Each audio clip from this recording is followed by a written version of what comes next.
On va maintenant commencer l'unité 4 de génétique moléculaire. Je vais commencer par parler des structures et des fonctions de l'ADN, en commençant avec l'évolution des connaissances par rapport à l'ADN et la génétique. Donc, une des premières découvertes ou une des premières expériences qui a permis d'avancer les connaissances par rapport à l'ADN et son lien avec la génétique et l'hérédité, c'est la découverte de la transformation de Griffith. Donc, Frédéric Griffith, un microbiologiste de Londres des années 20, a trouvé et a fait une expérience qui était quand même assez particulière et qui n'avait jamais vraiment été capable d'expliquer.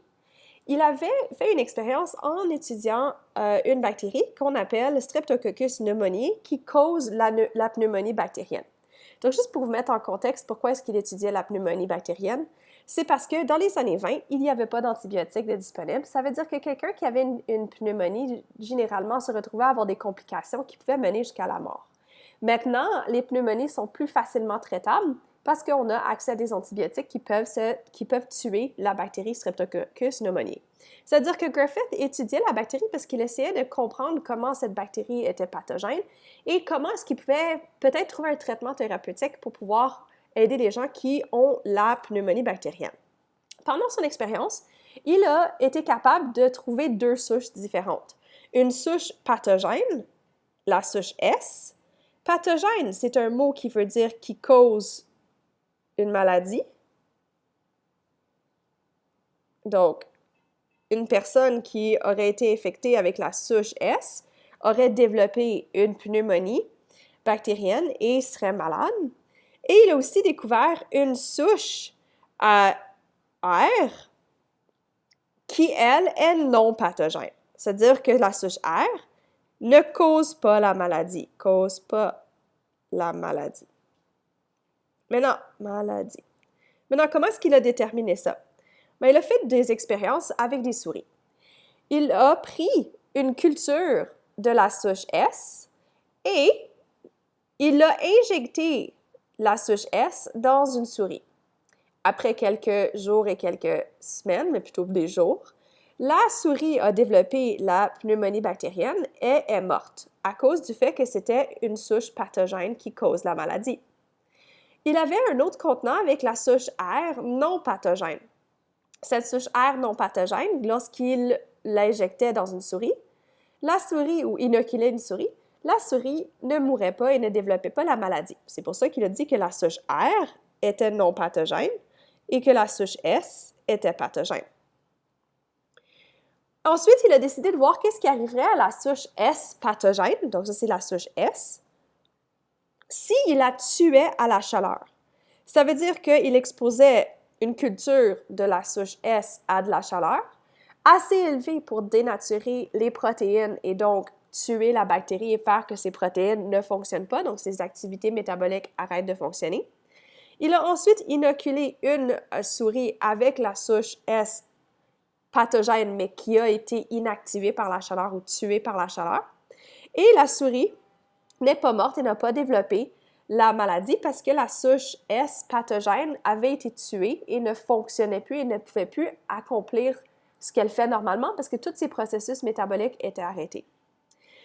Par contre, ce qui l'a surpris, c'est que quand il mettait de la souche S pathogène tuée à la chaleur qui ne cause pas la maladie, dans une même culture que la souche R non pathogène qui ne cause pas la maladie, et qu'il prenait ensuite le mélange de souche S tuée et de souche R non pathogène, les deux individuellement ne causant pas la maladie, s'il les combinait ensemble et les mettait et inoculait le mélange des deux une souris, la souris développait la pneumonie et mourait. Ça veut dire que la souche S tuée à la chaleur cause pas la maladie, la souche R cause pas la maladie, mais quand tu les mets les deux ensemble, ça cause la maladie comme la souche S. Griffith a conclu qu'il devait y avoir un transfert de quelque chose. Premièrement, il y a quelque chose dans la souche S qui cause la maladie. Donc, si tu as quelque chose dans la souche S qui cause la maladie, qui rend ça pathogène. C'est ça qui cause la mort. La souche R n'a pas ce quelque chose. C'est ça qui cause pas la mort. Donc, il s'est dit que quand il a tué la bactérie, la souche S qui était non pathogène, il a détruit le quelque chose qui rendait la bactérie pathogène, ou il détruisait quelque chose qui faisait que ça ne puisse pas faire que la cellule puisse faire développer la maladie chez la souris. Par contre, la souche S, qui a été tuée à la chaleur, qui contient ce quelque chose, quand elle est mise avec la souche R, a dû transférer ce quelque chose à la souche R, le rendant pathogène et causant la maladie.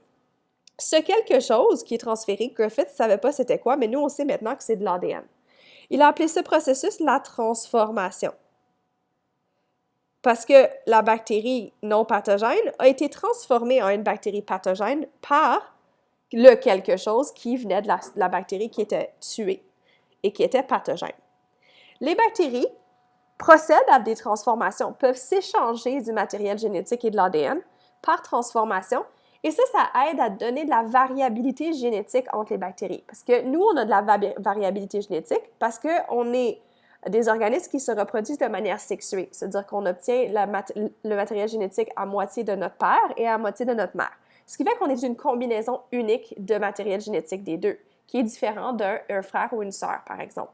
Par contre, les bactéries, elles, se reproduisent de manière asexuée, par mitose. Donc, s'il n'y avait pas cette capacité de transférer de l'information, on aurait beaucoup de bactéries identiques qui n'ont pas de variabilité génétique et qui les rendent plus vulnérables à des changements dans leur environnement, comme par exemple l'ajout d'un antibiotique.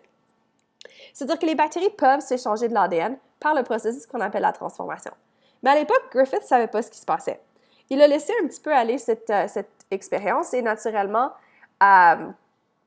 les choses ont avancé. Il a continué à étudier la bactérie, les bactéries, etc., de Streptococcus pneumoniae.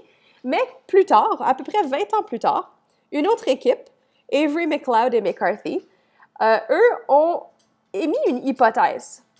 Ils se sont dit, dans les bactéries, il y a seulement 3 macromolécules qui pourraient contenir de l'information.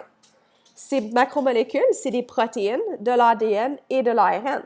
Pourquoi est-ce que c'est les seuls qui peuvent contenir de l'information? C'est parce que c'est les seuls qui sont des polymères, qui sont faits de monomères et qui peuvent faire vraiment une quantité très grande et variée de différentes macromolécules à partir des différentes combinaisons de monomères. Donc, peuvent contenir plusieurs messages à l'intérieur de cette combinaison de monomères. Donc, soit des combinaisons de protéines, d'acides aminés ou de nucléotides ARN ou de nucléotides ADN. Et donc, il voulait savoir c'était laquelle des 3 macromolécules qui était potentiellement celle qui a permis la transformation qui a été observée par Griffith et qui a permis le transfert d'une certaine forme d'information. Et donc, ils ont utilisé la souche S et la souche R que Griffith avait utilisées. Qu'est-ce qu'ils ont fait? Ils ont pris un contenant. Donc, un contenant dans lequel ils ont cultivé une souche S pathogène. Donc, ici, c'est un contenant avec la souche S pathogène. Ensuite, et après l'avoir cultivé et que tu as des milliards de bactéries souche S à l'intérieur du contenant, ce qu'ils ont fait, c'est qu'ils ont tué et inactivé à la chaleur. Donc, ils ont utilisé la chaleur pour l'inactiver. Donc là, maintenant, on a une souche S pathogène inactivée à la chaleur qui ne cause pas la maladie. Ensuite, ils ont divisé ces échantillons ou ce contenant et le liquide qu'il contient avec les bactéries qui sont tuées à la chaleur dans 3 différents contenants, dans 3 différentes éprouvettes. Donc ici, tu as maintenant des éprouvettes avec des souches S qui sont inactivées par la chaleur. Et ils ont ajouté différentes enzymes. Donc ici, par exemple, ils ont ajouté de l'ADNase et des protéases. Dans celui-là, ils ont ajouté de l'ADNase et de l'ARNase. Et dans celle-là, ils ont ajouté de l'ARNase et des protéases. Maintenant, c'est quoi ces choses-là? Remarquez la terminaison ase. Ase veut dire que c'est une enzyme. Et ici, l'ADNase, c'est une enzyme qui détruit l'ADN. Une protéase, c'est une enzyme qui détruit les protéines. L'ADNase, donc, ça détruit l'ADN. L'ARNase, ça détruit l'ARN. Et donc, si on s'imagine que les bactéries ont 3 types de macromolécules qui peuvent transmettre l'information génétique, l'ADN, l'ARN et les protéines, en ajoutant de l'ADNase et des protéases, qu'est-ce qui reste? Il va rester de l'ARN dans ton contenant.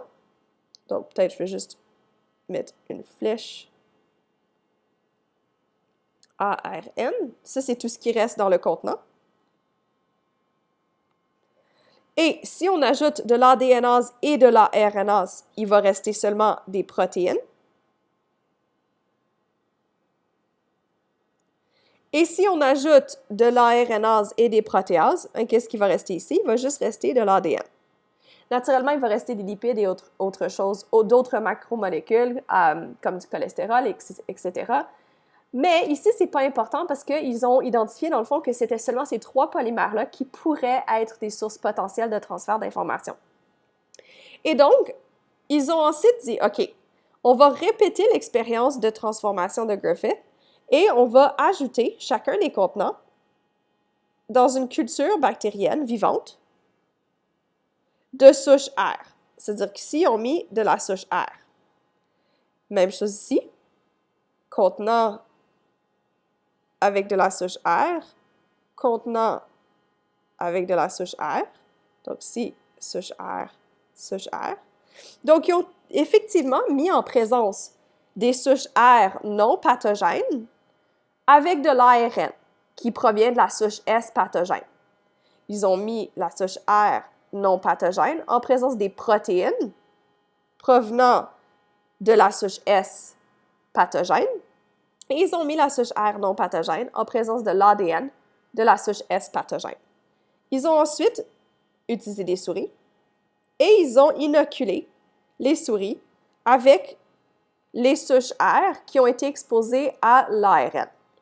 Ensuite, ils ont inoculé des souris avec des souches R exposées à des protéines de la souche pathogène et ils ont fait la même chose avec le dernier contenant. Dans le premier cas, ils ont observé que la bactérie est restée vivante.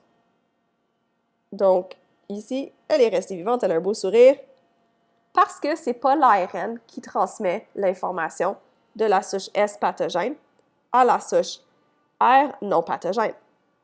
Ensuite, ils ont observé que la souris qui avait été exposée à la souche R avec les protéines, elle aussi est restée vivante, donc elle est bien contente, parce que ce ne sont pas les protéines qui transmettent l'information génétique de la souche S tuée à la souche R non pathogène. Par contre, malheureusement, la dernière souris, elle est morte. Et elle est morte parce que c'est l'ADN qui transfère l'information à la souche R qui est non pathogène et qui la transforme. Et en une souche qui est pathogène parce que c'est l'ADN qui contient des gènes qui donne la pathogénicité, donc la capacité à une bactérie d'être pathogène ou à la souche S d'être pathogène. Cette expérience a permis d'identifier donc que l'information génétique l'information qui était transférée par la transformation d'une souche de bactérie à une autre était l'ADN. Et donc, ça devait être la source principale d'information qui régit l'hérédité et qui donne les caractéristiques pathogènes ou non. Des microbiologistes, Alfred Hershey et Martha Chase, eux, ont fait une expérience très similaire quelques années plus tard. Mais eux, ils ont voulu étudier est-ce que c'est un phénomène qui s'applique seulement à la transformation des bactéries ou ça peut s'appliquer, par exemple, dans le contexte d'une infection virale d'une bactérie. C'est-à-dire qu'ils avaient des bactériophages. Les bactériophages, c'est des virus qui infectent spécifiquement les bactéries et non d'autres organismes. Les bactériophages, puisque c'est des bactéries, ils sont faits d'une enveloppe de protéines, donc une couche externe de protéines qu'on appelle la capside, et qui contiennent à l'intérieur de l'ADN viral. Donc, voici l'image d'un bactériophage. Ça ressemble, dans le fond, à ça. Ça ressemble à un insecte. Ce qu'on voit à l'extérieur ici qui donne la forme de l'insecte, c'est la capside qui est faite de protéines.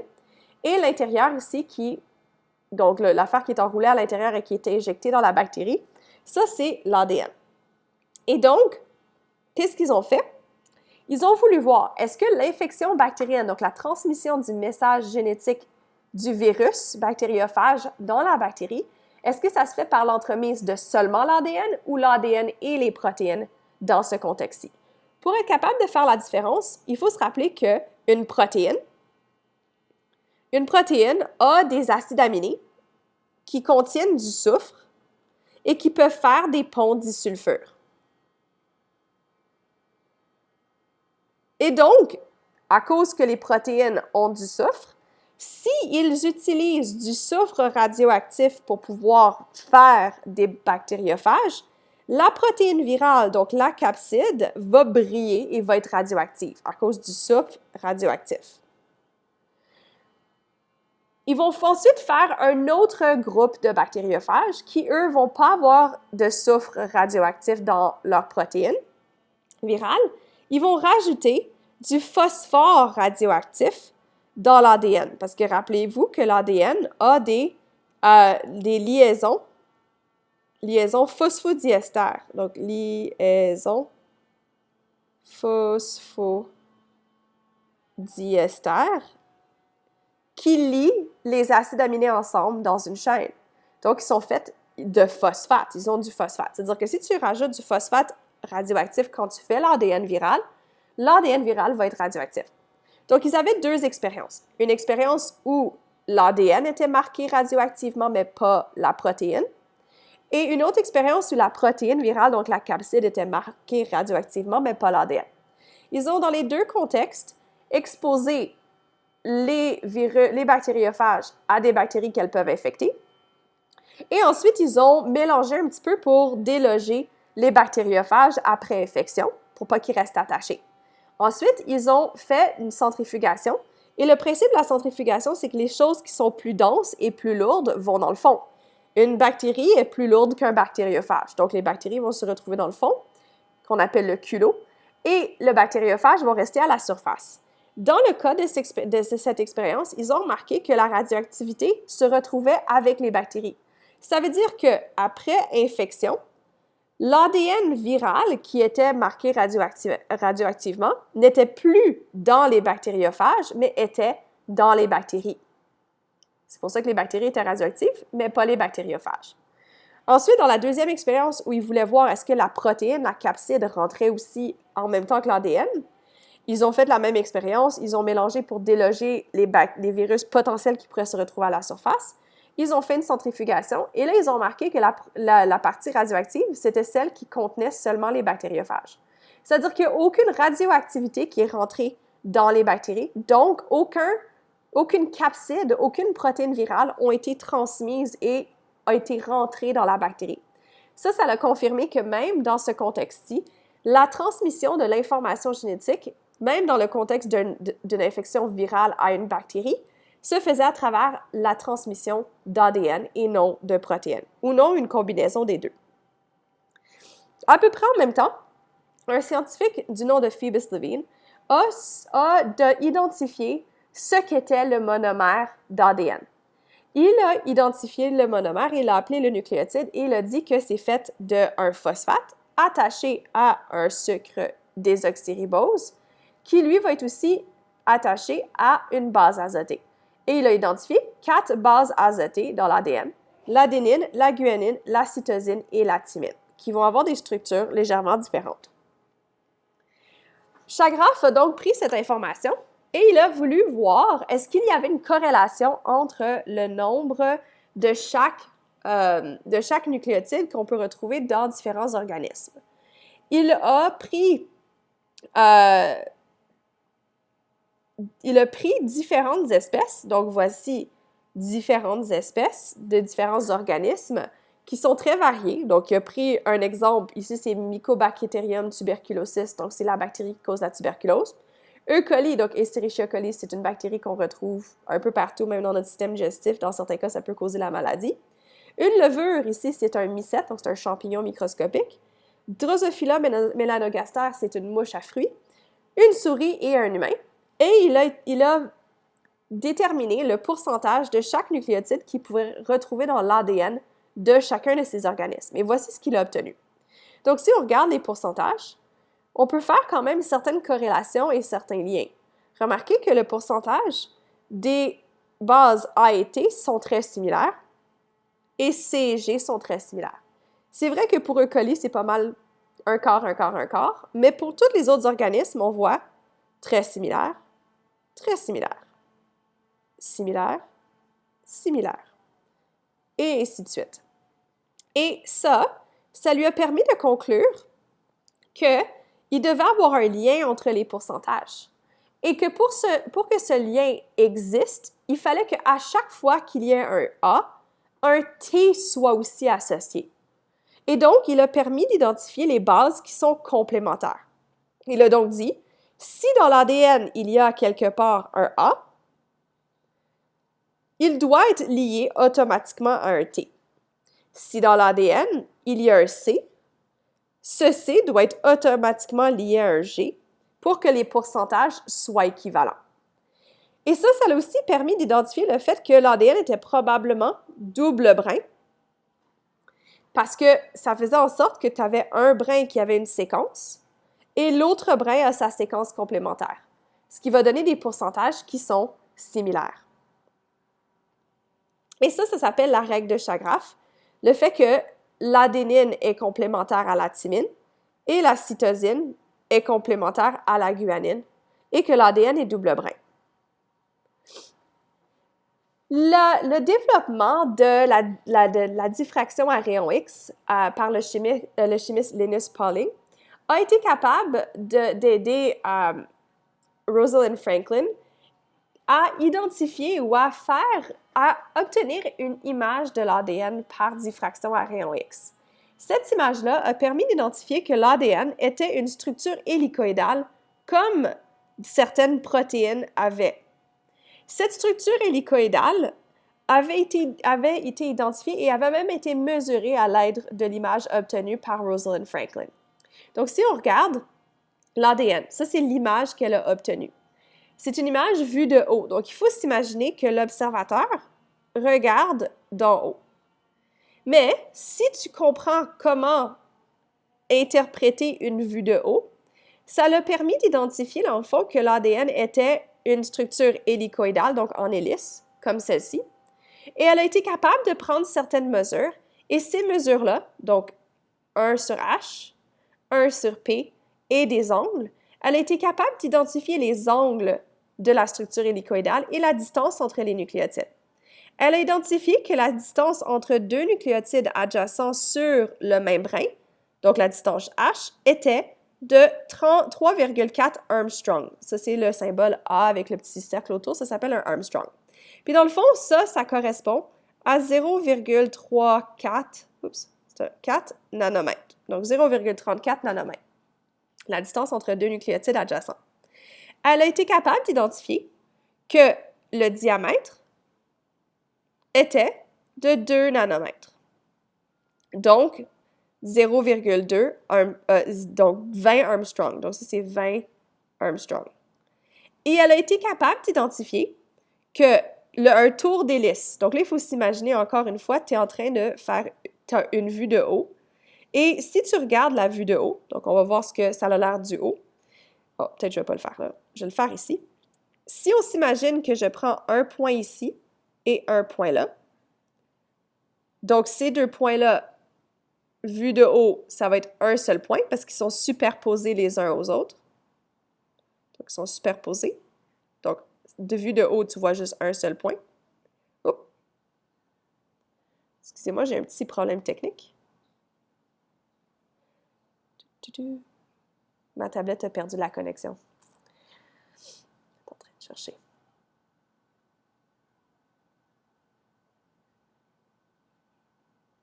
OK. Encore une fois, on attend.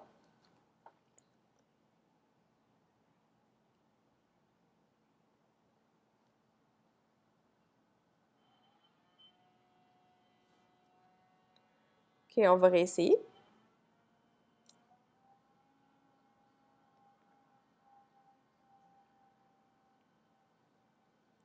OK. Donc, si on regarde, comme j'ai dit, une vue de haut, imagine que ces deux points-là sont vus de haut ici. Si on fait un tour d'hélice comme ça, de haut, ce que tu vois, dans le fond, c'est que tu fais un cercle. Donc, un tour d'hélice a été mesuré et on a mesuré que ça mesurait 34 Armstrong, donc 3,4 nanomètres. Et ça l'a donc permis de dire que si la distance entre deux nucléotides adjacents, c'est 3 Armstrong, on doit avoir 10 nucléotides pour faire un tour, parce que 34 Armstrong divisé par 3,4, ça donne 10. C'est-à-dire qu'un tour d'hélice a 10 nucléotides. Avec ça, Watson et Crick ont été capables de publier un papier en 1953 qui décrivait le modèle de la double hélice de l'ADN.